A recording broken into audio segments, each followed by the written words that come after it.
Gak biasa dulu ya. Kau kalau kamu kali, Pak Eno, jadi apa? Ya, jadi kami punya yang CGP itu udah itu lagi. Yang sini nih lagi gitu. Langsung ke tahu. Sudah. Makanya dia pegang. Jadi Mbak, itu apa itu? pause dulu. Nggak apa-apa. Nggak boleh Tinggal dipotong. diikat, Ah, Pak. iya, enggak apa-apa. Boleh. Tinggal dipotong depan kan kayak gitu. Oh. Ya kan? Gitu. Assalamualaikum warahmatullahi wabarakatuh. Waalaikumsalam warahmatullahi wabarakatuh. Selamat pagi. Terima kasih untuk semua ibu-ibu yang sudah menyempatkan waktu untuk menghadiri presentasi Bapak Andi Ilham, calon guru penggerak angkatan ke-11. Tema yang akan dibawakan atau dipresentasikan oleh Bapak Andi ialah membagikan pemahaman dan pengalaman penerapan budaya positif. Kepada Bapak Andi Ilham kami persilahkan.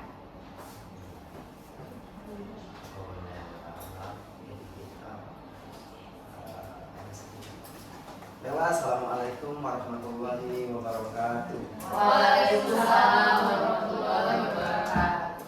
Alhamdulillah, nahmaduhu wa nasta'inuhu wa nastaghfiruh wa na'udzu billahi min shururi anfusina wa sayyiati a'malina may yahdihillahu fala mudilla lahu wa may yudlil fala hadiyalah. Asyhadu an la ilaha illallah wahdahu la syarikalah wa asyhadu anna Muhammadan abduhu wa rasuluh. Puji syukur kehadiran Allah Subhanahu wa taala.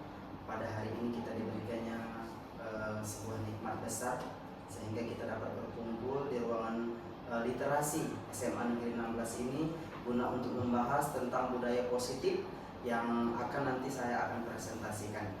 Salawat bertangkaikan salam selalu kita hati-hatinya selalu kita curahkan kepada junjungan kita Nabi besar Nabi Agung Muhammad SAW yang mana telah membawa kita dari zaman jahiliyah ke zaman ya Islamnya sehingga kita dapat merasakan begitu indahnya Islam.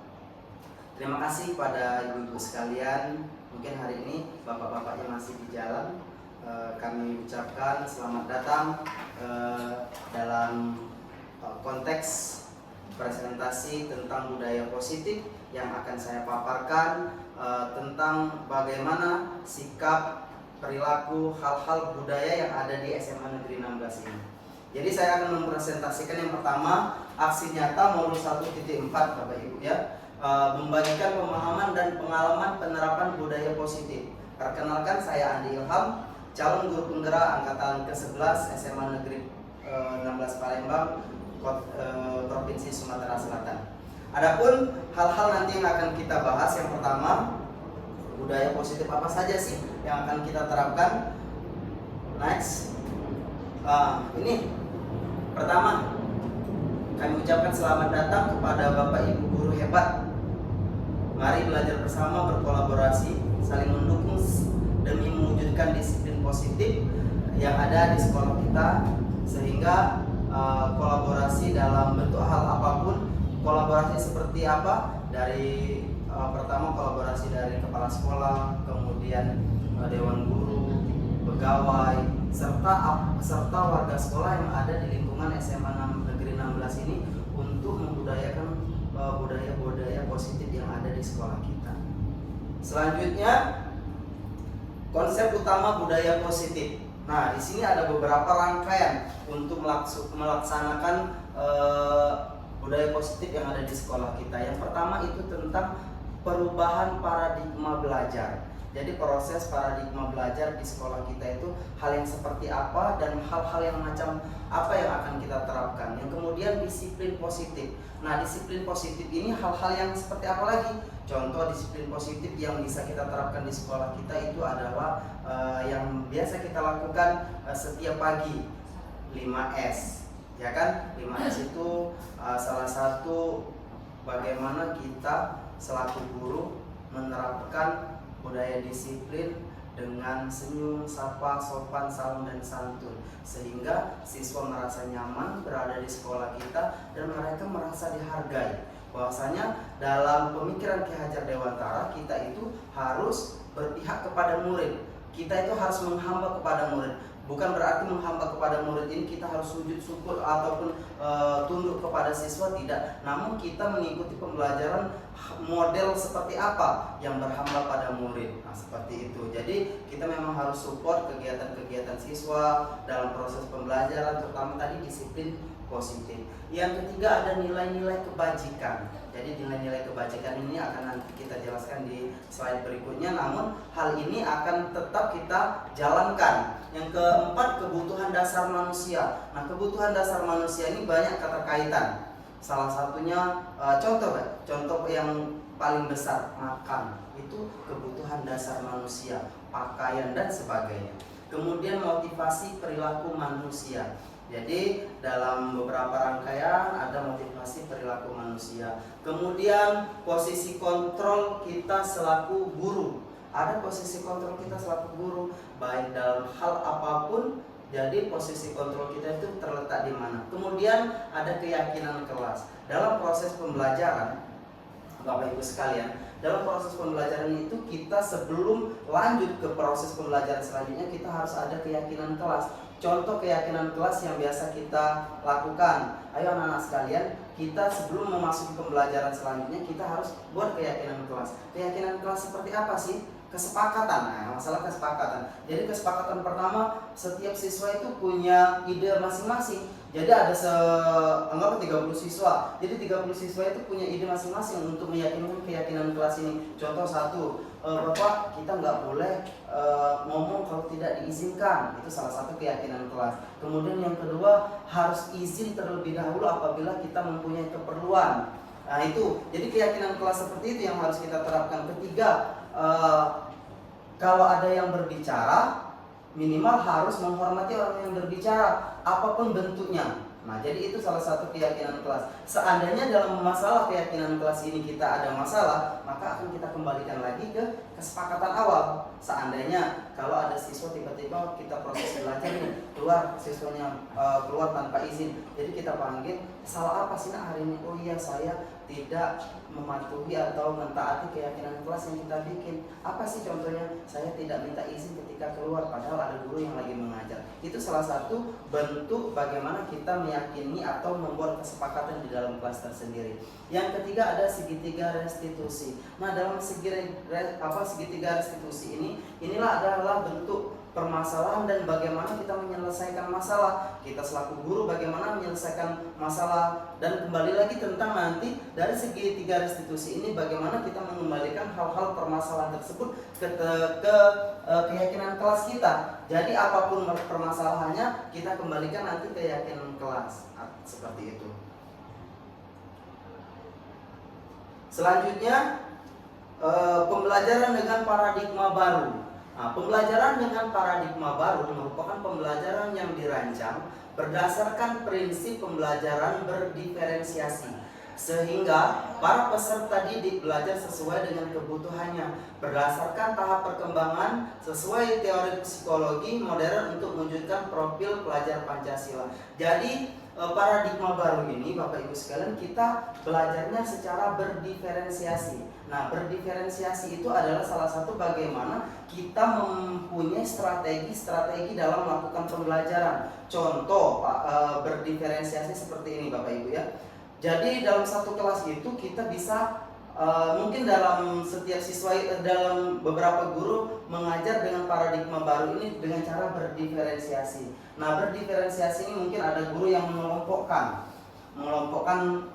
bermacam-macam kebutuhan siswa. Jadi kita itu selaku guru harus mengetahui kebutuhan siswa, belajar hal seperti apa. Contoh salah satu, oh ini anak-anak yang memang kalau belajarnya harus membaca.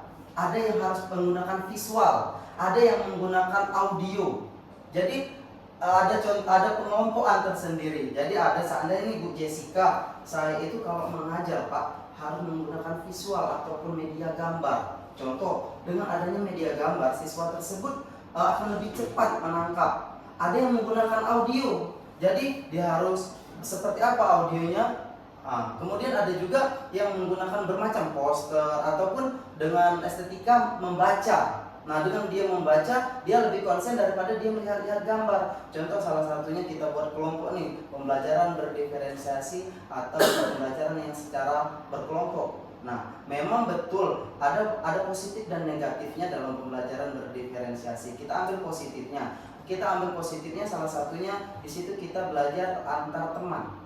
Jadi ada memang siswa memang satu, dia itu dari 30, misalnya begitu kita kasih tugas ataupun soal, ada beberapa yang cepat, cekatan selesai. Nah, artinya anak-anak ini ialah yang bisa kita manfaatkan untuk belajar antar teman. Contoh, misalnya kita pelajaran matematika nih, kita kasih perkalian, pembagian ataupun akar sebagainya, kemudian dalam waktu sebentar anak tersebut sudah selesai menyelesaikan tugasnya. Artinya ada anak-anak yang belum. Nah, bagaimana kita mensiasati? Inilah salah satu bentuk strategi kita untuk mendiferensiasikan pembelajaran secara berkolaborasi. Contohnya tadi sudah anak-anak yang selesai dengan cepat, anak-anak yang lambat dalam menangkap, baik secara visual maupun secara audio. Nah, dari hal itu kita bisa mengelompokkan. Jadi salah satunya kita terbantu dalam proses pembelajaran, kemudian belajar antar teman di sini berjalan. Contoh belajar antar teman, matematika yang ini lebih cepat, kemudian dikelompokkan 3-4 orang, sama si bagus, anggaplah. Kemudian di sini sama si Hatta, ya kan, lebih cepat dalam melaksanakan proses pembelajaran antar teman. Jadi di sini tingkat emosional anak dalam melaksanakan pembelajaran berdiferensiasi ini akan tumbuh seperti itu. Jadi dalam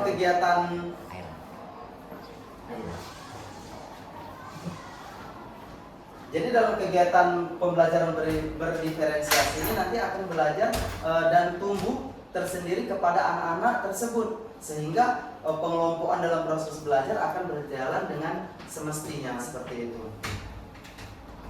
Itu untuk pembelajaran paradigma baru yang proses pembelajarannya menggunakan prinsip berdiferensiasi. Ya Bapak Ibu, ada sedikit iklan, nggak apa-apa. Nanti kalaupun dipotong nggak bisa ya. Aduh, Pak Endang. Selanjutnya, miskonsepsi tentang teori kontrol. Nah, di sini ada 3 rangkaian miskonsepsi tentang teori kontrol. Yang pertama, ilusi guru mengontrol murid. Kemudian, ilusi bahwa orang dewasa berhak memaksa. Yang ketiga, ilusi bahwa cara kritik dan membuat rasa bersalah mampu menguatkan karakter. Nah, kira-kira nih di antara 3 ini, bolehkah kita sedikit sharing nih Bapak Ibu ya, tentang miskonsepsi tentang teori mengontrol. Kira-kira kita di 3 konsep ini, yang mana sih yang paling sering kita lakukan? Ilusi dewasa berhak memaksa. Ilusi bahwa orang dewasa berhak memaksa.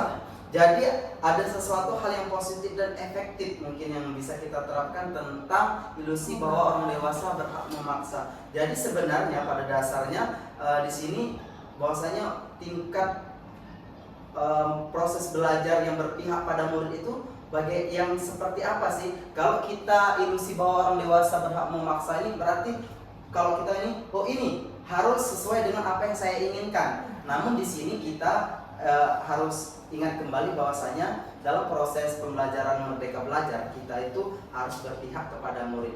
Kita itu harus mencari kebutuhan murid. Kebutuhan murid yang seperti apa sih? Nah, setiap siswa itu, setiap individu-individu yang ada di dalam kelas itu pasti kebutuhannya sangat berbeda-beda. Jadi ada salah satu, kita kembalikan lagi ke proses pembelajaran berdiferensiasi tadi. Saya pernah mengajar itu tahun 2013 masih di sekolah swasta Bu ya, bahwasanya memang ada siswa yang autis. Autis ini tapi cenderung ke hal-hal yang lebih aktif. Satu aktif nih Bu Fauzia. Yang kedua apa sih? Ya agak tinggi. Pemikirannya itu agak cepat. Jadi dia itu belajar, kalau soal belajar matematika, kimia, terus pokoknya yang dalam hitungan sangat cepat sekali. Nah, sehingga anak ini kalau kita bisa bandingkan dengan siswa yang normal, anak ini salah satu mempunyai bakat yang luar biasa dalam menghitung cepat. Kemudian kami bagaimana selaku guru, ayo nak silakan belajar dengan siswa tersebut. Nah tinggal kembali lagi kepada siswa yang berpikirnya normal, Pak malu Pak, padahal dia lebih bisa daripada kita. Namun proses itu sangat sebentar sekali, kita bisa berjalan. Kemudian anak-anak yang merasa gengsi ataupun malu tadi mampu untuk belajar dengan orang yang mungkin tingkat normalnya agak berbeda dengan keadaan seperti itu.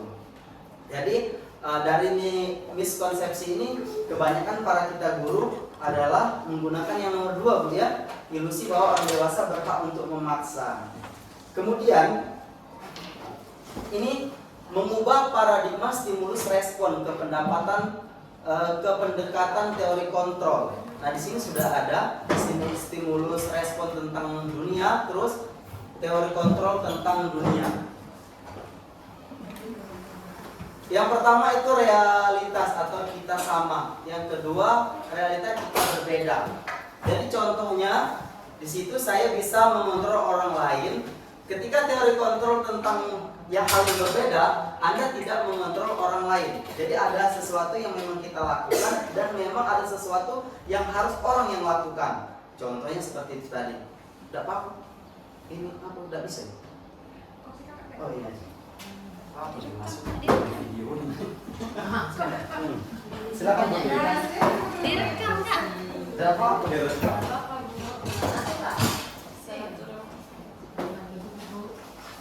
Kemudian dari mengubah paradigma tadi, kita di sini masuk di ranah disiplin positif. Disiplin berasal dari kata disiplina, yang artinya belajar. Disiplin mengacu pada disiplin diri yang memiliki rasa tanggung jawab terhadap apa yang dilakukan berdasarkan nilai-nilai keyakinan. Jadi ada sesuatu yang kita lakukan itu sama seperti halnya seperti ini, contohnya. Ini motivasi, ini disiplin. Kira-kira yang lebih kuat yang mana? Motivasi. Ini disiplin. Itu kalau dari Bu Hayati. Kira-kira kalau dari Ibu MPK nih, Bu Maiza. Ini motivasi, ini disiplin. Disiplin. Artinya ada 2 karakter yang berbeda ya. Mari kita bahas sama-sama. Sekarang kita masuk disiplin. Motivasi ini sesuatu bisa membakar, suatu saat bisa redup. Itu motivasi. Motivasi itu kadang lagi semangat-semangatnya. Kalau bahasa kita lagi semangat-semangatnya, kita excited dalam melakukan hal apa yang kita lakukan. Kemudian disiplin ini secara kontinu kita lakukan. Disiplin ini kita memang sudah gali dari awal. Disiplin, seandainya kita budayakan disiplin datang lebih awal. Nah ini contoh disiplin datang lebih awal. Hal ini sudah kita gali bukan sejak kita di sini, bukan. Namun budaya disiplin sejak kita datang lebih awal ini sudah kita gali mulai dari mungkin kita SD, datang jangan sampai terlambat, peningkatannya dari TK, SD, kemudian SMP, lanjut SMA, dan sekarang kita masuk ke ranah dunia bekerja. Namun tingkat disiplin ini ternyata bukan sekedar hanya hal pemicu pada saat kita melakukan kebutuhan, tapi memang kita sudah mendasar dari awal, sudah kita tanamkan disiplin positif pada diri kita, itu sudah tertanam atau sudah terbiasa dari dini seperti itu. Jadi tingkat positif dan tingkat disiplin dan tingkat motivasi ini sesuatu mungkin yang sama, namun keadaan yang membuat berbeda. Nah, seperti itu. Jadi ada hal-hal sesuatu yang menyala dari awal. Ketika dia ada hal yang dibutuhkan, memang yang disiplin tadi memang menyala sudah mulai hal-hal yang terbiasa kita lakukan. Nah, contohnya seperti itu tadi, membiasakan diri untuk tidak datang terlambat. Itu adalah salah satu bentuk disiplin yang kuat. Kemudian disiplin positif merupakan salah satu cara penerapan disiplin yang bertujuan untuk menumbuhkan kesadaran serta memberdayakan peserta didik tanpa imbalan atau penghargaan. Yang biasa kita sering, aduh ribetnya baru kita nak begawi, aduh ribetnya baru kita nak disiplin, aduh ribetnya baru kita itu nak menonjolkan diri. Nah disinilah letak-letak bagaimana kita selaku guru membudayakan disiplin positif tanpa harus ada imbalan. Harusnya seperti itu Bu Dwi ya. Jadi seharusnya, namun kebanyakan orang nih, bukan kebanyakan di setiap instansi, tidak, kebanyakan orang. Jadi bukan sekolahnya yang tidak menerapkan budaya positif, namun kembali lagi ke individunya. Jadi dalam individu itu kita tidak bisa menyamakan diri kita dengan orang lain untuk mendisiplinkan dalam hal-hal positif. Ada yang memang ada enggak yang pemantau gitu, ada enggak pimpinan kita baru kita nak positif, ada enggak sesuatu itu yang melihat kita itu baru nak kita positif. Ada yang terakhir, ada tidak ada atau tidakkah reward yang harus saya terima ketika saya melakukan hal-hal positif seperti ini. Namun ini adalah salah satu bentuk budaya positif yang akan kita lakukan di setiap instansi kita, terutama di SMA Negeri 16 ini, membudayakan budaya positif tanpa harus ada reward atau imbalan yang lain. Seperti itu. Jadi kalau anak melakukan sesuatu yang menurut kita itu baik, itu respon kita bagaimana? Nah, di sini. Jadi terima kasih kepada Bu Fauzia atas pertanyaannya ataupun pendapatnya ya kan. Jadi ada salah satu anak kira-kira melakukan hal positif, tanggapan kita. Nah, yang garis bawah di situ bahwasanya ada sesuatu reward ataupun yang melakukan hal positif itu takut karena ancaman ataupun karena hukuman. Nah, siswa melakukan itu ada hal dibalik apa yang dia lakukan itu, dibalik penghargaan ataupun ada ancaman ataupun hukuman. Nah, di sini yang bisa kita lihat selaku guru atau kita selaku pemantau, kembali ke tentang mengontrol diri tadi. Nah, di sini kita bisa lihat situ salah satunya siswa. Namun kita kembali lagi ke hal positif budaya guru tadi dengan jangan sampai datang terlambat atau budaya malu. Nah, seperti itu tadi. Jadi kita ambil kesimpulannya bahwasanya Bu Fauzia di sini siswa melakukan hal positif itu baru kita cari benang merahnya dulu. Apa sih yang terbenak di pikirannya bahwasanya dia melakukan hal positif? Satu, bisa jadi dia ingin mendapatkan reward ataupun pujian. Salah satu reward itu bukan berupa hadiah, uang ataupun sebagainya. Bisa jadi dengan pujian, boleh lah nak kau datangnya lebih awal. Ada yang kita kembalikan itu kalau kita lihat anaknya dalam hal negatif, memang aku ini hebat, ya kan? Tapi kalau kita ambil hal yang positif, memang Bu itu sudah kebiasaan saya dari awal, karena dari orang tua atau dari rumah budaya positif tentang disiplin ini biasa kami terapkan. Itu ada yang memang anak yang harus mencari perhatian. Contohnya kalau tidak diancam ataupun tidak diberi hukuman. Contoh kita yang biasa kan, ini Bu Fauzia kan tiketnya kan, dalam tiket tersebut kan Bu Fauzia sering mendapatkan anak yang terlambat. Apa yang pertama kita lihat? Bangunnya siang. Kemudian bisa kita lihat anak ini cari perhatian. Mungkin di rumahnya agak kurang perhatian, makanya dia mencari perhatian di teman kelasnya ataupun guru-guru di sekolahnya. Jadi kita kembalikan lagi apa sih hal-hal seperti apa kira-kira yang dia pikirkan atau yang dia inginkan, bagaimana dia menerapkan hal disiplin positif. Namun tidak apa-apa dengan adanya satu pepatah mengatakan belajar yang lebih baik itu dari sebuah kesalahan. Nah, contoh dia melakukan kesalahan tentang datang terlambat, namun dengan adanya ancaman ataupun mungkin ada reward yang mungkin dia akan dapat, mungkin dia akan menjadi disiplin positif. Memang harus dimulai dari awal seperti itu. Kira-kira seperti itu Bu Fauzia. Untuk hal apa yang dia pikirkan dulu, ancaman atau reward ataupun sebuah hukuman yang membuat pemicu anak tersebut untuk melakukan hal positif. Contohnya di sekolah kita ini baru kan kita bisa merespon. Setelah kita dapat benang merahnya baru bisa merespon benar. Merespon siswanya. Jadi kita tahu siswa ini di kategori yang mana sih melakukan budaya positif ini, di bagian mana? Sedang mendapatkan hadiah atau reward tadi, mendapatkan ancaman dulu atau hukuman, baru melakukan disiplin positif yang ada di sekolah kita. Selanjutnya, disiplin positif yang kedua. Sebagai seorang pendidik, tujuan kita adalah menciptakan peserta didik yang memiliki disiplin diri sehingga mereka berperilaku mengacu pada nilai-nilai kebajikan universal dan memiliki motivasi intrinsik dalam perubahan perilaku ke arah yang lebih baik. Jadi apa yang ditanya Bu Fauzia tadi sebenarnya sudah ada di nilai-nilai kebajikan universal dan motivasi intrinsik. Jadi ada sesuatu yang berubah Jadi anak ini dengan adanya satu perilaku disiplin positif tadi, mereka ini kalau ada ancaman ataupun ada reward ataupun hal-hal yang memang menghukum, baru akan berubah ke hal-hal yang lebih baik lagi. Nah, jadi di sini ada nilai-nilai kebajikan ataupun motivasi intrinsiknya yang akan merubah paradigma pemikiran anak tersebut. Nah, dari hal-hal itulah kita akan mendapatkan garis merahnya bahwasanya satu, setelah saya ini mendapatkan hukuman, barulah saya akan melakukan budaya positif yang ada di sekolah. Ada yang nak dihukum dulu, ada yang memang nak dapat reward ataupun penghargaan ataupun pujian, baru mereka melakukan hal-hal positif. Tapi kita kembalikan lagi, bagaimana kita selaku guru melakukan tujuan kita menciptakan peserta didik yang disiplin. Nah, seperti itu.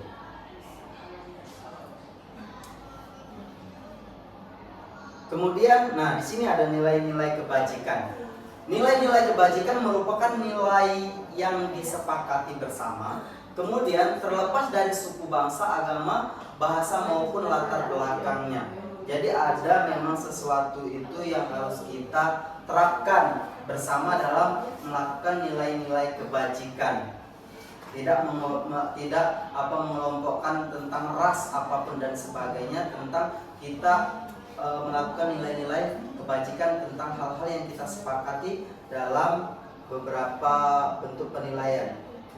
Kemudian nilai kebajikan yang pertama, contoh nilai kebajikan institusi ataupun organisasi. Profil pelajar Pancasila itu mencakup tentang beriman, bertakwa kepada Tuhan Yang Maha Esa, berakhlak mulia, mandiri, bernalar kritis, kebinekaan global, kemudian bergotong royong dan kreatif. Ini adalah salah satu kemarin yang sudah kita pada saat PI 2 ya, kalau nggak salah Bu Yani waktu kita di pramuka. Ini adalah salah satu nilai-nilai kebajikan yang saya kupas di tentang visi guru penggerak. Nah, jadi dalam visi guru penggerak ini profil pelajar Pancasila ini sudah harus mencangkup. Karena tidak hanya kita bisa belajar dalam tentang bagaimana kita mengenal teknologi, namun kita harus cenderung juga memasukkan profil pelajar Pancasila yang berkaitan tentang beriman, bertakwa kepada Tuhan Yang Maha Esa, kemudian berakhlak. Nah, dari profil pelajar Pancasila inilah kita baru bisa menerapkan hal-hal apa sih yang akan kita tuju atau visi seperti apa nanti yang akan kita laksanakan. Kemudian nilai kebajikan yang kedua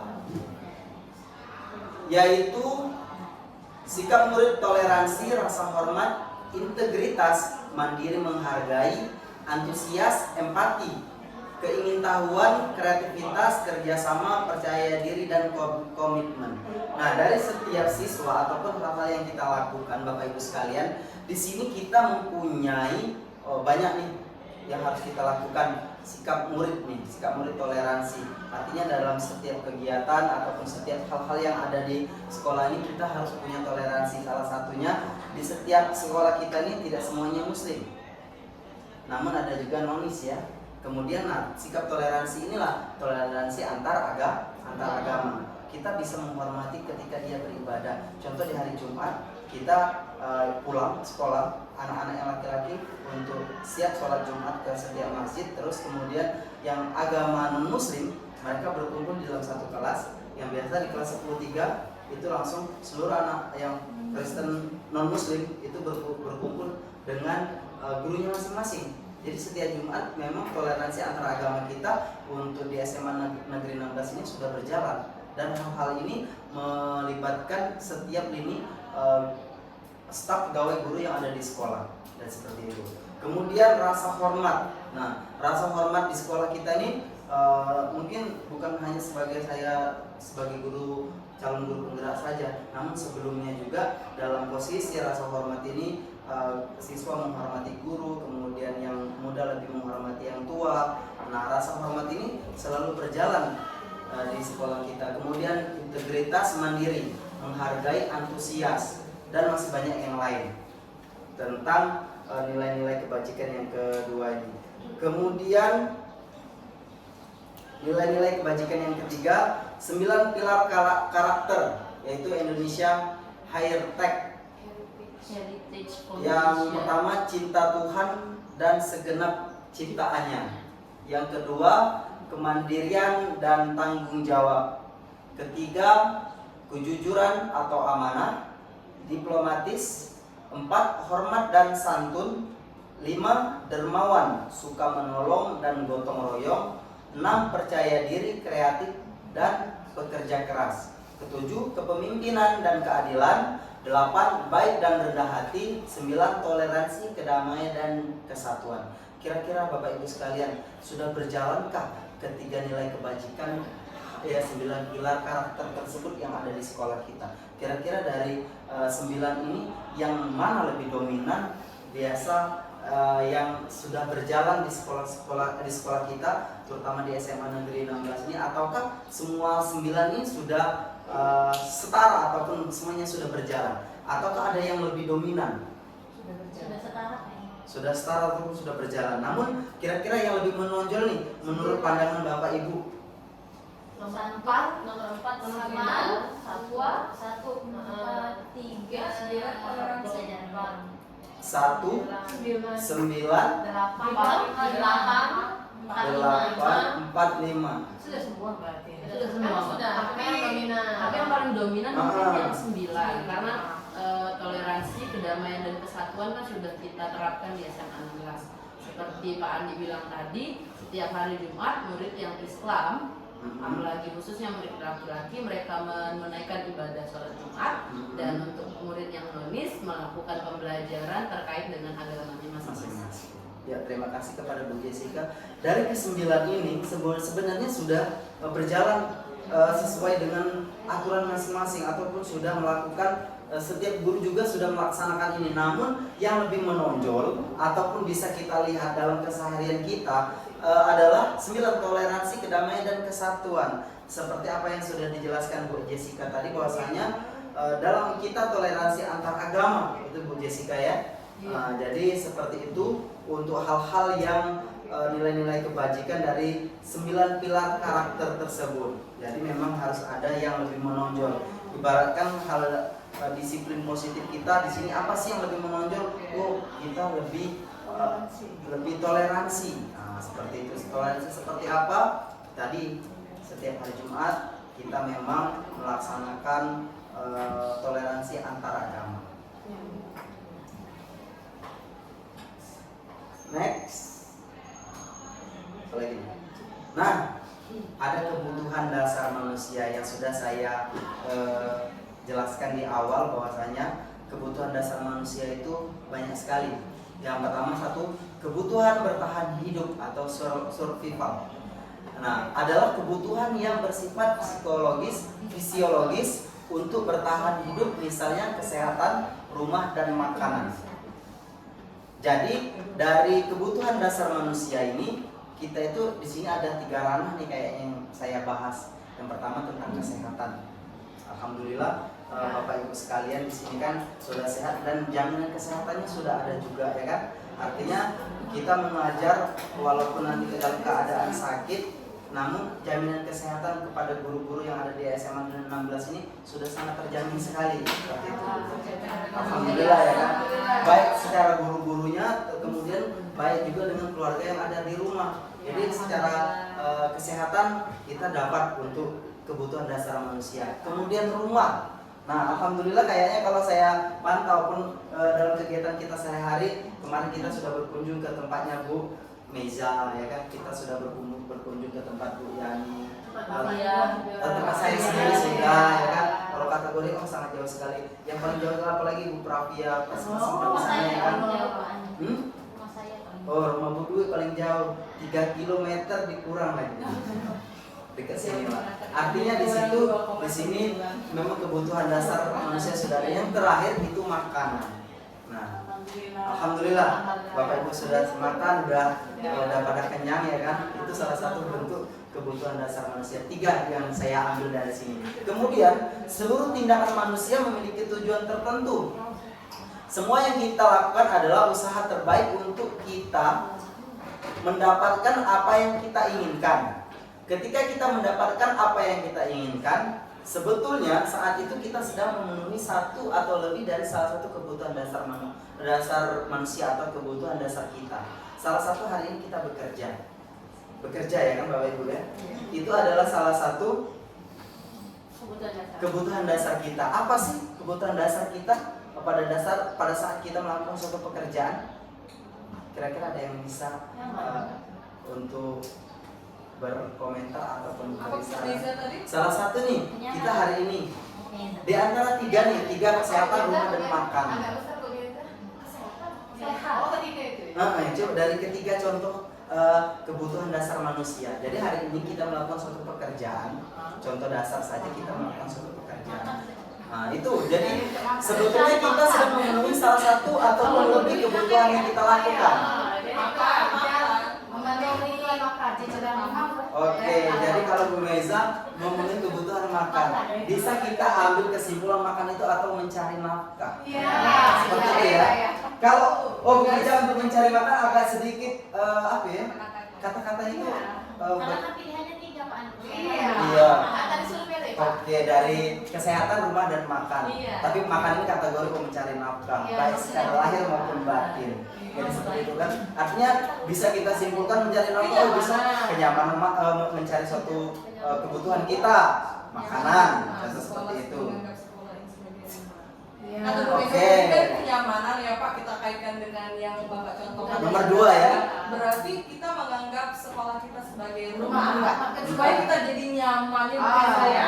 Oke, terima kasih. Tapi emang benar Bu, sekolah itu adalah salah satu rumah kita. Apa yang disampaikan oleh Ki Hajar Dewantara, dimanapun kita berada, disitulah tempat kita belajar. Jadi sekolah itu adalah salah satu wadah kita sebagai rumah kita untuk menyampaikan inspirasi positif kita, menularkan hal-hal positif kita kepada anak, baik secara rumah kita langsung yang ada di sana, di rumah kita sendiri, maupun rumah yang ada di sekolah, seperti itu. Jadi kebutuhan dasar manusia di sini rasanya cukup, Bapak Ibu ya. Alhamdulillah. Oh kayaknya semuanya udah lelah ya. Iya, Kita ice breaking.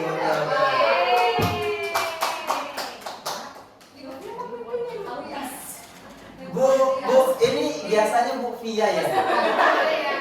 Bu,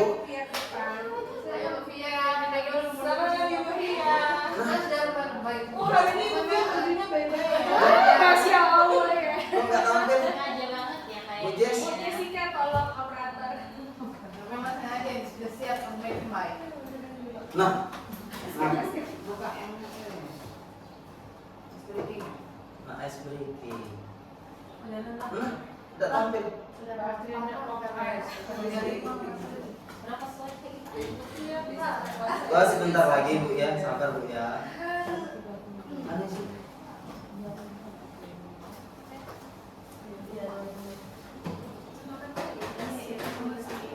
Harus nanti keluarin dulu.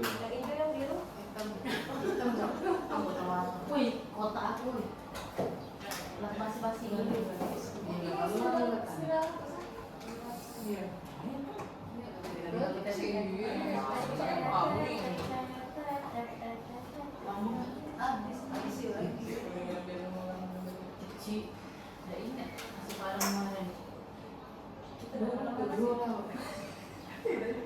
Nah, ini ice breakingnya Aram Samsam.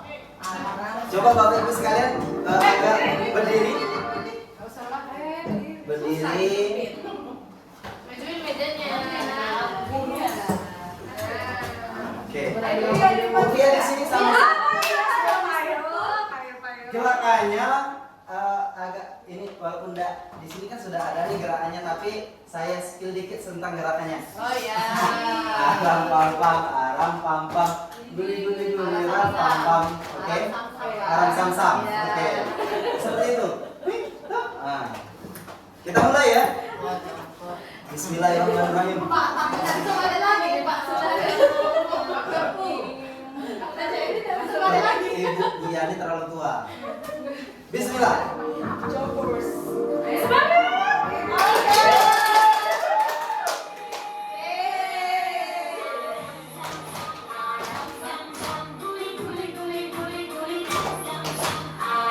Bawa sang. Dua kali kanan, dua kali kiri.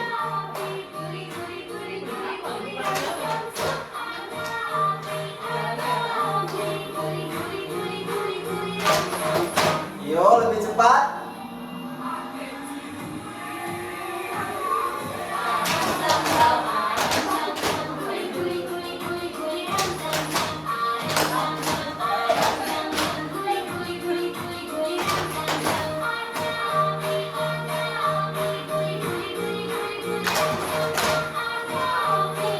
Salah aku. Lebih cepat lagi.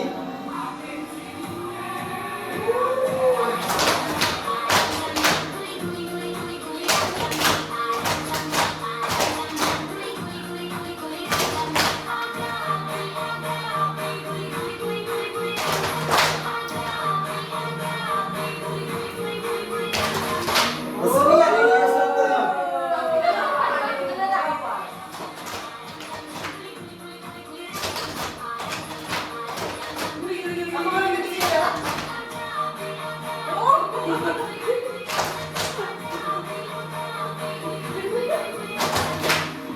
Yo.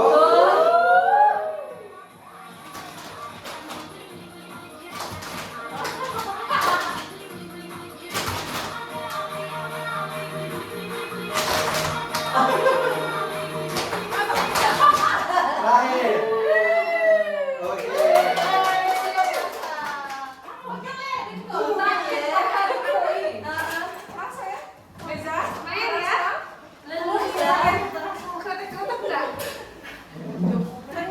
Agak panas ya paha. Nah, Bapak Ibu kayaknya sudah berkeringat. Instrukturnya kayak mana kira-kira? Instrukturnya hari ini tentang memimpin arang samsam. Lah panas paha. Lanjut kita.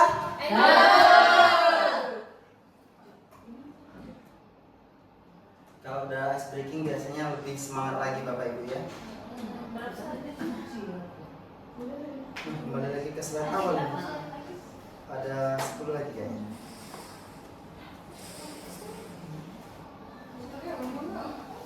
Oh, boleh sambil minum Bapak Ibu. Boleh ya Bapak ya. Boleh. Silahkan diminum Bapak Ibu, setelah waternya. Ini waktu minum. Minum ya. Gak boleh makan.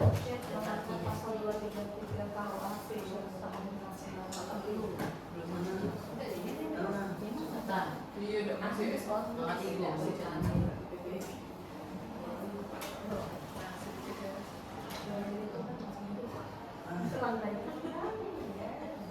Arang pam pam, arang pam pam. Nanti itu minyak dulu ya. Ya. Nanti kesini lagi ya. Iya, aku sudah sepi nih. Sepuluh satu nih. Ya ini from mana duit ini? Sepuluh satu nih. Di pojok ini nggak bebek. Kalau aman. Ada cek aku ya. Tidak dona manjat. Tidak. Nah, aman nggak? 11.9. 11.8. Aman ya? Yang mana 11.9? Ujung. Ujung. Yang keluar. 11 dari sini. 10.1. Yang keluar tadi anak Kak Andi. 10.3. Pelajaran Kak Andi. Tahunnya nih.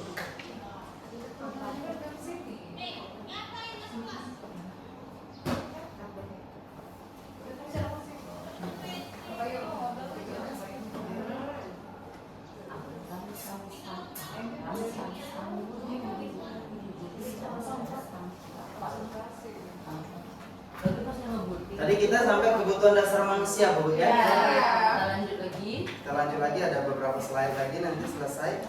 Bahwasanya memang Ibu hari ini ada mengajar. Sebelumnya saya minta maaf ini. Berikutnya dari kebutuhan dasar manusia. Nah, di sini kebutuhan dasar manusia tadi kalau tadi secara garis besar, namun sekarang sudah kita kelompok-kelompokkan. Yang pertama, kebutuhan dasar manusia seperti apa? Satu, ada makanan, pakaian, tempat tinggal, keamanan dan kesehatan. Itu sudah termasuk kategori yang tiga yang saya sebutkan pertama tadi, kesehatan, rumah dan makanan. Namun di sini sudah saya lebih saya perluas. Kebutuhan dasar manusia itu seperti apa saja: makanan, pakaian, tempat tinggal, keamanan kesehatan. Kemudian yang kedua, bermain, bercanda, tertawa, bahagia. Itu dari hal-hal ini agak sulit mungkin kita dapatkan. Ada sesuatu itu yang kita mau bekerja, fokus bekerja, sehingga kita melupakan suatu kebahagiaan pada diri kita. Ada yang memang bercanda lupa bekerja. Nah, iya kan?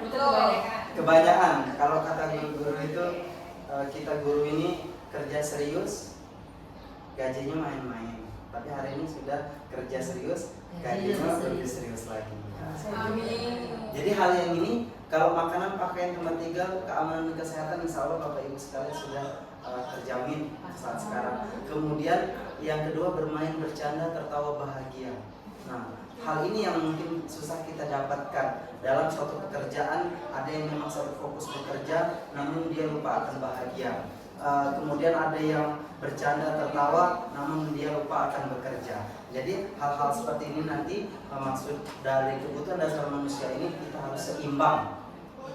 Kemudian yang ketiga, rasa diterima, disayang, berbagi, menjadi bagian dalam kelompok. Nah, rasa diterima ataupun disayang, berbagi menjadi beberapa bagian ini adalah bagaimana kita di sekolah ini menerapkan bahwasanya satu, kita datang ke sekolah ataupun kita menyambut siswa itu, mereka itu merasa dihargai, diterima. Makanya kita adakan setiap pagi menyambut siswa, bahwasanya satu, siswa itu kita hargai. Dengan adanya hal-hal seperti itu, mungkin kelak ke depan mereka akan ingat dengan hal-hal yang apa yang dilakukan oleh Bapak Ibu dan guru yang ada di sekolah.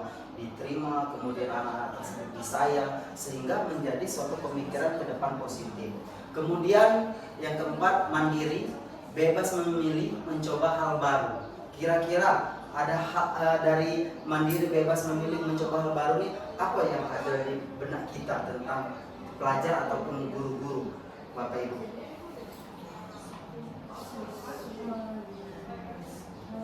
Mandiri, bebas memilih, mencoba hal baru. Dari 3 poin ini apa kira-kira yang paling mungkin ini Pak Andi kira-kira bebas memilih? Nah, dalam proses kegiatan belajar mengajar, mereka belajar, kita di sini ada sesuatu kebebasan dalam memilih apa hal yang ingin dia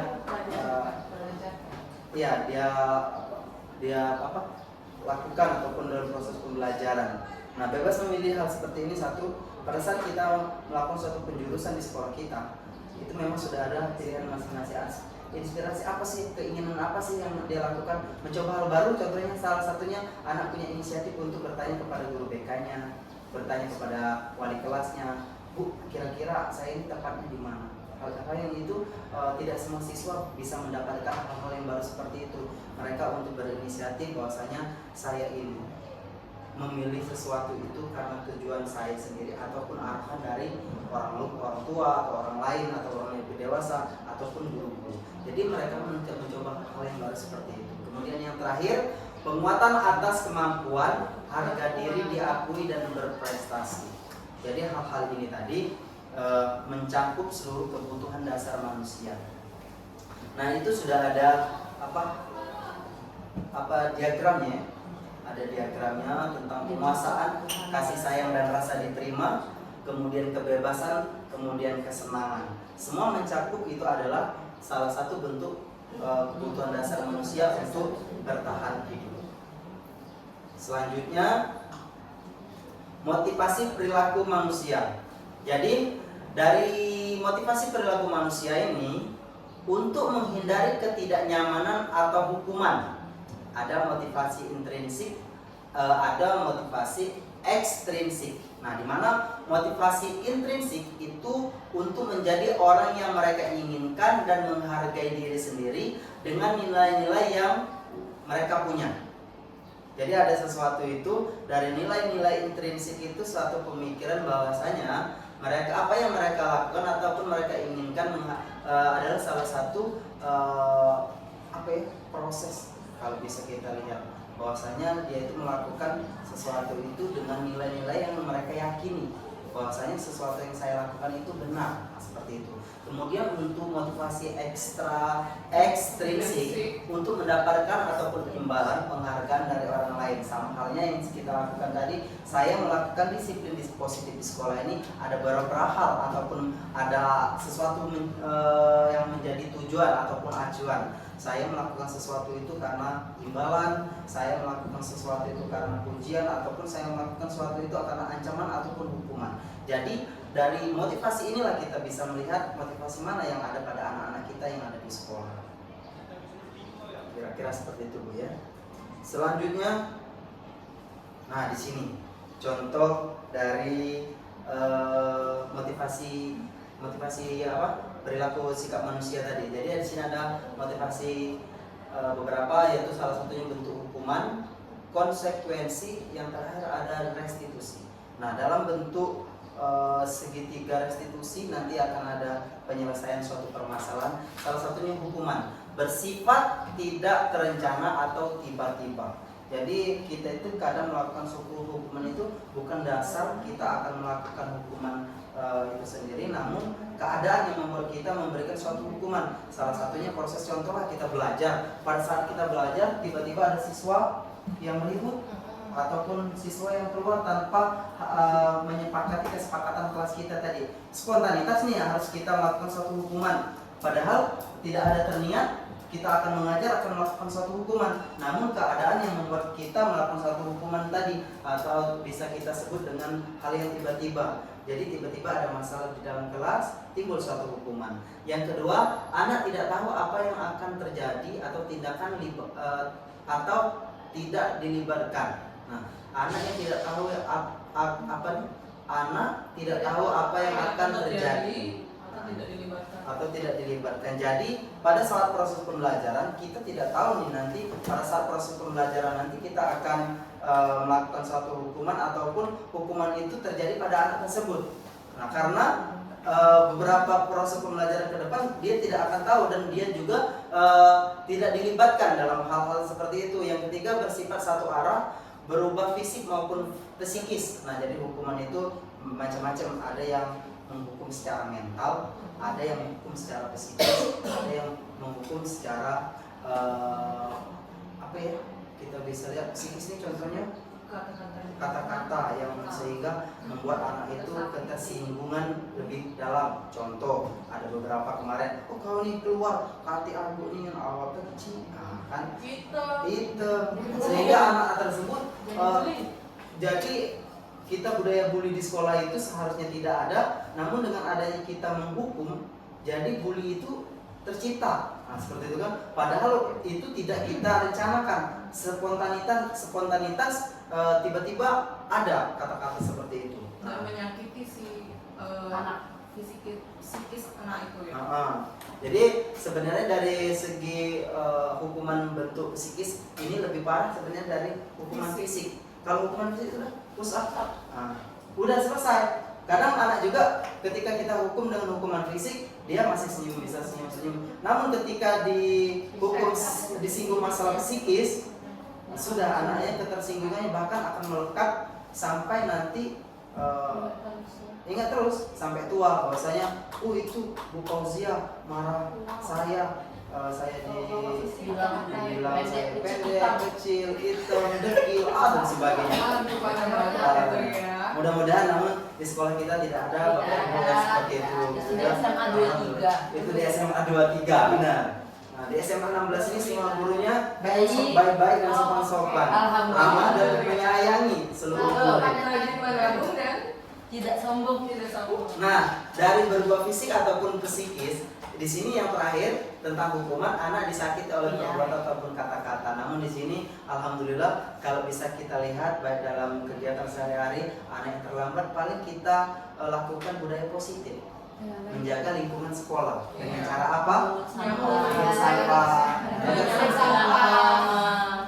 Semua sebenarnya di sini semuanya sudah paham tentang bagaimana melakukan suatu hukuman yang bersifat pembelajaran. Salah satunya tadi kita budaya menjaga lingkungan, nah, seperti itu. Kemudian dari hukuman kita ada hukuman itu biasanya ada konsekuensinya. Dari salah satu konsekuensinya sudah rencana atau disepakati. Contohnya tadi adalah bagaimana kita melakukan suatu keyakinan kelas kita tadi. Jadi kesepakatan seperti apa? Hari ini saya salah A seperti apa yang dia lakukan? Contoh, dia melakukan keluar kelas tanpa izin. Maka kesepakatan kelas kita tadi sudah terlaksana belum kepada anak tersebut? Belum. Maka kita kembalikan ke rencana awal. Bahwasanya apabila Anda melakukan suatu kesalahan tanpa kesepakatan kita, maka harus ada konsekuensi. Nah, jadi konsekuensi itu kembali lagi keyakinan kelas atau kesepakatan kelas yang telah kita lakukan bersama-sama di dalam kelas.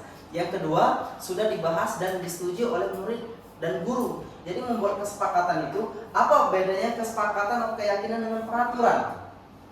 Nah, Bapak Ibu, jadi kesepakatan dengan aturan itu sangat berbeda. Walaupun secara garis besarnya sama. Kalau aturan, saya yang bikin, kalian yang melaksanakan. Kan seperti itu. Guru yang membuat aturan, anak-anak yang menjalankan. Namun kalau kesepakatan, ayo kita semuanya. Jadi murid dan guru membuat salah satu kesepakatan, dan itu kesepakatan bersama. Baik itu secara untuk siswa maupun untuk gurunya. Nah, jadi kesepakatan seperti apa yang telah kita lakukan? Kesepakatan yang sudah dibahas dan disetujui murid dan guru. Jadi di situ untuk konsekuensi. Yang terakhir, murid tetap dibuat tidak nyaman untuk jangka waktu pendek. Maksudnya apa nih?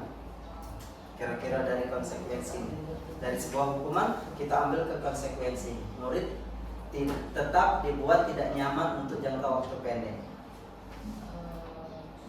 Apa Bu? Mungkin ya Pak, murid itu tuh ditanamkan rasa bersalah akan kesalahannya. Misal terlambat nih, dia diberikan apa ya?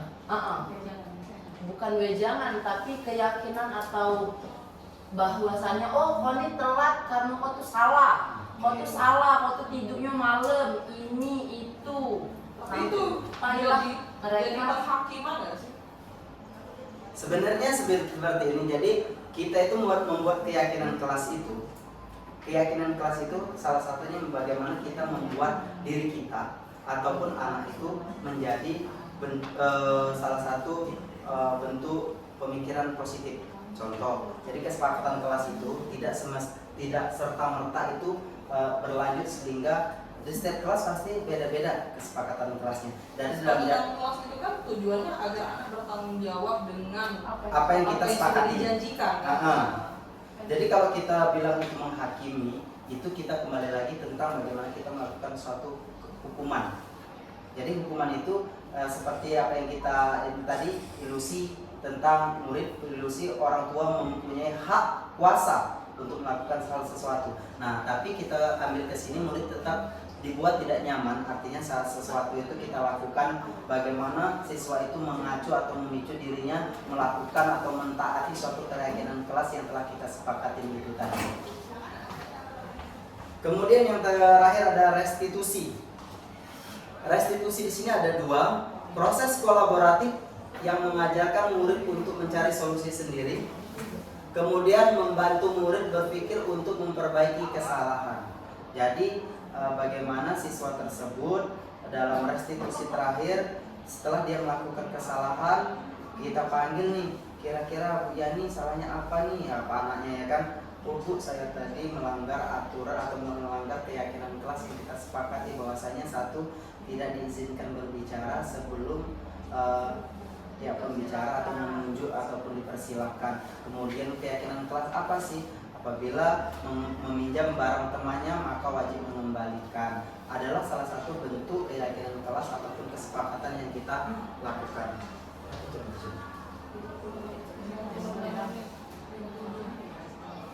Kemudian 5 posisi kontrol guru. Membuat rasa bersalah. Kemudian penghukum, pemantau, teman, dan manajer. Nah, kira-kira Bapak Ibu sekalian, dari 5 posisi kontrol ini, manakah yang sering kita lakukan selaku Dewan Guru? Membuat rasa bersalah. Pembuat rasa bersalah. Kalau Ibu Fauzia membuat rasa bersalah, yang tadi ada penghukum, Bu Meza penghukum, Bu Eka, Bu Fia teman. Bu Hayati, teman. Bu Jessica, Saya lebih ke penghukum. penghukum. Tapi Bapak Ibu sekalian, sebelum kita memasuki kelima posisi kontrol ini, biasanya rata-rata baik di SMA 16 maupun di SMA 23 tadi, ya kan, rata-rata semua kita itu kembali ke ranah ini, penghukum. Rata-rata. Namun setelah kami mengikuti paham tentang 5 posisi kontrol sebagai guru itu, kita tidak serta-merta melakukan suatu penghukuman, namun kita di sini bisa kita ambil dari teman. Contoh yang kita lakukan, anak ini anggaplah salah nih, jajan tanpa izin ataupun membuang sampah sembarangan. Jadi kita panggil, ataupun ada anak-anak yang ribut nih, iya bu, dia itu buang sampah sembarangan sehingga saya kesal melihat anak tersebut. Jadi hampirlah menjadi suatu perkelahian. Kita panggil lah. Nah, dengan seperti itu tadi, kita selaku guru, disitulah letak kita sebagai teman ataupun pemantau ataupun manajer, atau kita kembali lagi sebagai salah satu penghukum.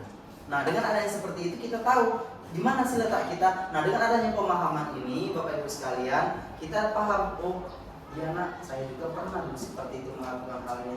Aku lagi jangan, kira-kira kesalahan apa sih yang sudah Ananda lakukan? Ya bu, tadi saya jajan membuang sampah sembarangan. Artinya di situ kita tidak serta-merta harus melakukan suatu penghukuman, namun kita juga bisa sebagai teman, pemantau. Yang terakhir kalau bisa kita tuh sebagai manajer. Bagaimana kita menunjukkan sikap hal-hal yang positif atau sikap yang adil dengan anak tersebut, bahwasanya kita selaku guru itu tidak hanya memberikan suatu hukuman, dan juga kita kalau bisa sebagai guru itu sebagai teman bagi mereka, pemantau, dan sebagai sebagai salah satu contoh itu, oh itulah pedoman aku, nah, seperti itu. Idolanya kira-kira itulah upaya. Dari 5 posisi kontrol selanjutnya, nah ini sudah, oke. Kemudian keyakinan kelas. Mengapa keyakinan kelas bukan peraturan atau peraturan kelas? Tadi sudah kita bahas. Apa sih bedanya peraturan dengan keyakinan? Kalau peraturan tadi dibuat untuk ditaati. Salah satunya saya yang membuat aturan, atau yang sekolah membuat aturan, wali kelas membuat aturan, siswa yang mentaati. Nah, kalau keyakinan kelas itu hal-hal atau kesepakatan yang kita lakukan secara bersama. Kita lakukan bersama. Apabila melanggar suatu keyakinan kelas atau kesepakatan, kita kembalikan lagi keyakinan atau kesepakatan apa yang sudah kita langgar. Seperti itu. Itu keyakinan kelas. Selanjutnya, tujuh lagi. Pembentukan keyakinan kelas. Baca Ibarat. Satu, bersifat lebih abstrak daripada peraturan yang lebih rinci dan konkret. Yang kedua, berupa pernyataan-pernyataan universal. Dan yang ketiga, pernyataan dibuat dalam bentuk positif. Keempat, tidak terlalu banyak sehingga mudah diingat dan dipahami oleh semua warga kelas. Nah, yang keempat ini kayaknya perlu dibahas sedikit. Jadi keyakinan kelas itu tidak harus banyak, sehingga siswa itu ingat apa yang kita yakinkan lagi ataupun kita sepakati tadi. Jangan sampai kita sama seperti visi itu sedikit, rangkaiannya yang banyak, yang disebut dengan misi. Nah, visi inilah yang harus mudah diingat, sehingga setiap apa yang kita lakukan dalam melakukan keyakinan kelas ini mudah dipahami oleh anak, tidak terlalu banyak, seperti itu ya kan. Yang kelima, sebaiknya sesuatu yang dapat diterapkan di lingkungan tersebut. Nah, keenam, semua warga kelas hendaknya ikut berkontribusi dalam pembuatan keyakinan kelas lewat kegiatan curah pendapat. Jadi dari seluruh siswa itu 30 nih anggaplah ya kan. Jadi seluruh siswa itu memberikan ide-idenya tentang keyakinan kelas apa sih yang akan kita sepakati, seperti itu. Kemudian yang terakhir, bersedia meninjau kembali keyakinan kelas dari waktu ke waktu. Jadi ada proses evaluasi dari keyakinan kelas yang telah kita lakukan. Hal seperti apa sih? Adakah pelanggaran-pelanggaran dalam waktu ke waktu dalam melakukan atau mentaati keyakinan kelas yang telah kita sepakati. Jadi harus ada proses evaluasinya, seperti itu. Nah, di sini ada segitiga restitusi. Segitiga restitusi inilah adalah salah satu bagaimana kita memecahkan suatu masalah. Dari masalah tentang keyakinan kelas, dari segi tiga restitusi inilah kita akan memecahkan masalah dan mendapatkan permasalahan tersebut. Satu, sebuah cara yang dilakukan oleh guru terhadap murid untuk dapat menanamkan disiplin positif pada diri murid. Nah, ini segitiga restitusinya Bapak Ibu sekalian. Nah, segitiga restitusi itu yang pertama menstabilkan identitas. Yang kedua, validasi keyakinan kelas yang salah atau validasi tindakan yang salah. Yang ketiga, menanyakan keyakinan kelas. Nah, dari ketiga inilah kita bisa memecahkan suatu permasalahan melalui segitiga restitusi. Nah, kemudian salah satu contoh yang menstabilkan identitas itu kita menanyai anak dulu. Dari anak itu tidak serta-merta kita langsung ke inti permasalahan. Tidak boleh kita langsung ke inti permasalahan. Nah, dengan adanya kita menstabilkan identitas tadi, satu, kita lihat dulu permasalahan awal seperti apa, runtut masalah. Dari runtut masalah itu baru kita lakukan validasi tindakan yang salah. Tindakan salah seperti apa sih yang anak lakukan? Iya, tindakan seperti ini. Baru kita tanyakan keyakinan kelas. Dari keyakinan kelas itulah kita tahu bahwasanya anak tahu akan salah yang telah dia lakukan. Tentang segitiga restitusi. Kemudian menstabilkan identitas nih. Contoh, menstabilkan identitas bertujuan untuk mengubah identitas anak yang dari orang yang gagal karena melakukan kesalahan menjadi orang yang berhasil. Nah, contoh, berbuat salah itu tidak apa-apa. Contohnya, berbuat salah itu tidak apa-apa Nadia, karena ibu juga pernah melakukan seperti itu.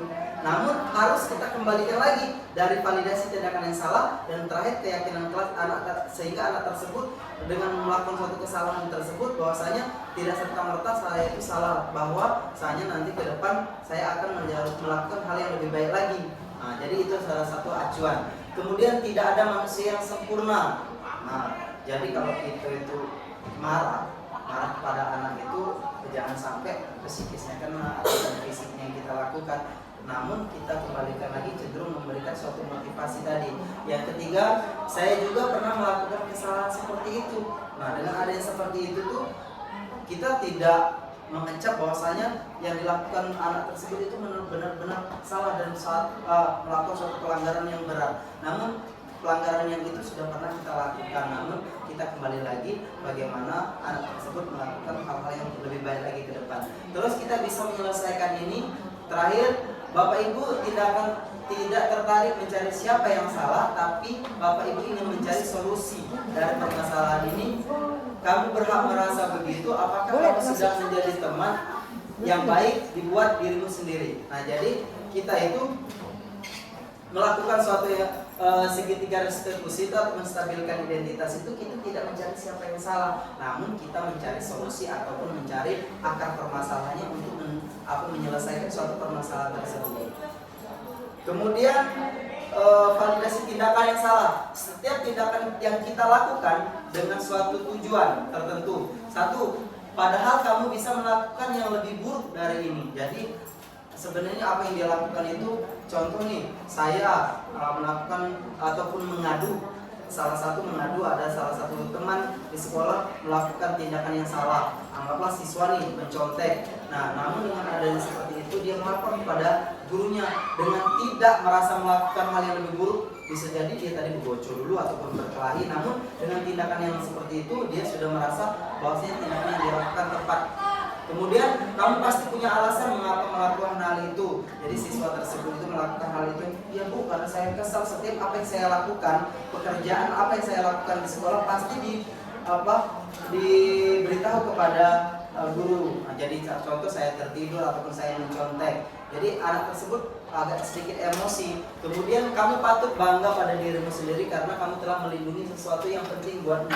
Kamu boleh mempertahankan sikapmu itu, tapi kamu harus menambahkan sikap yang terpuji. Nah, seperti itu. Jadi sesuatu yang dia lakukan itu tidak secara merta-merta langsung kita vonis bahwasanya salah, namun kita harus mencari sebuah solusi.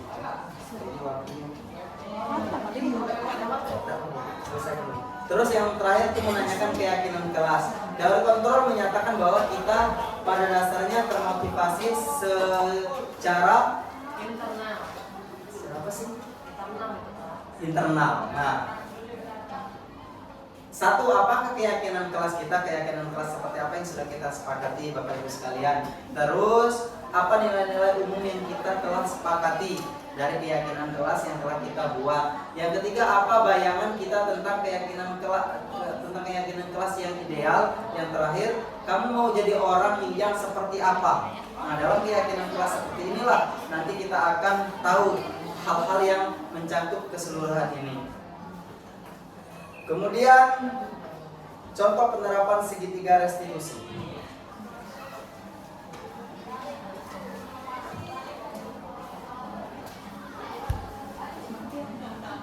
Nah, jadi contoh penerapan segitiga restitusi tadi, contohnya satu, ada siswa yang melakukan mencontek di kelas. Nah, contoh seandainya siswa si A mencontek dengan siswa si B. Pada saat siswa si B tadi mencontek,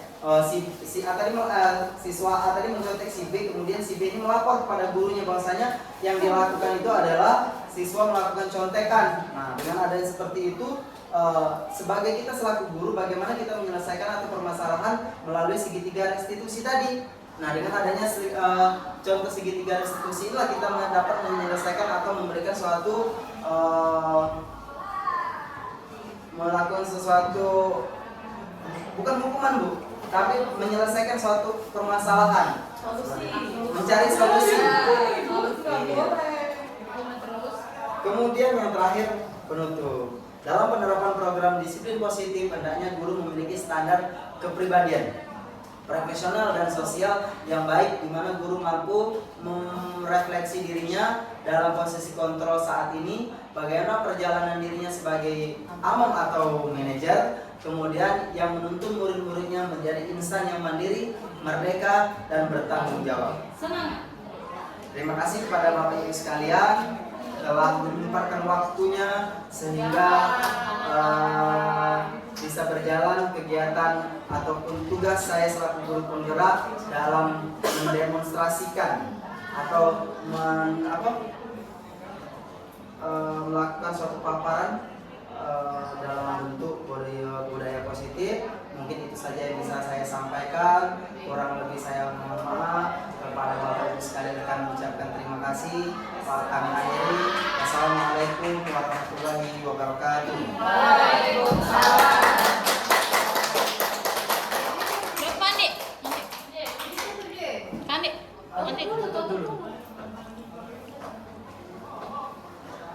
Terima kasih untuk Bapak Andi Ilham atas pemaparan materinya.